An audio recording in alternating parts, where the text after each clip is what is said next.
Because I will say the way you and I see things are different in that you see a place where you're going, and there might be somebody listening or a pair listening who's like this too, but you see where you're going. Mm-hmm. So you have grand vision, and you can back yourself all the way up, all the tasks needed on the road to get there. Mm-hmm.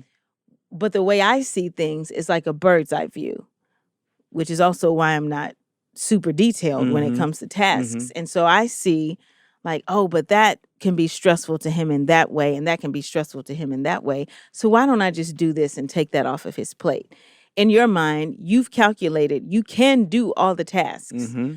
but because I see a wider view of all kinds of things that can happen, like I'm thinking about your health, I'm thinking about your mental health, I'm thinking about how weary you might be, I'm thinking about your mood, I'm thinking about Mm-hmm. how we parent. I'm all of these things. I'm thinking about how healthy you'll be in 5 years. Mm-hmm. And you're like, that's not the goal of the task. So it's not on my Mm-hmm. mind. But I'm like, let me help you because that actually is how I'm gifted to see. And it will be a help to you. It will be a relief to you. Yeah. Like when you got a job where you were doing a lot and I said, let me do the budget. Yeah. What Are a you relief. That was a relief. But I mean, I didn't willingly accept that at first. You did not. Because I thought I have it. And I think for doers Mm-hmm.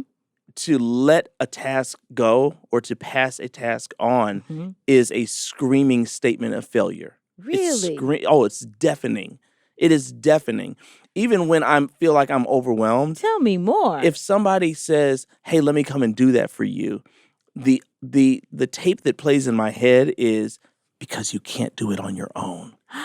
And that is an accusation. It's not a truth. It is an accusation that I then think to myself, why would that person say that to me? Why does that person feel that way? And then the sinfulness of me bucks up and says, I'll show them. I'll show them. And so then I just set out to do it. And it is all a temptation towards self-dependence. You know what I mean? Yeah. And so someone's very well-intentioned offer to assist me gets wrapped up in my humanity and in my brokenness as they think you're a failure. They think you're about to fail. They think you can't do it. They think you don't have what it takes. They think you're one step away from jacking all this up. And the only thing I can think to do is don't you dare let them do it because that will prove it. Now, secretly, probably part of it is my own little insecurity about, can I do this? What if I am about to jack all this up? And then I grab onto it to like wrangle it away from the person before they can help me. And so it has been an exercise for me that in the mundane things that don't define me, the taking of water cups to our sons, whether that happens by my hand or yours, it doesn't define me. That's a great training ground for me to practice needing someone.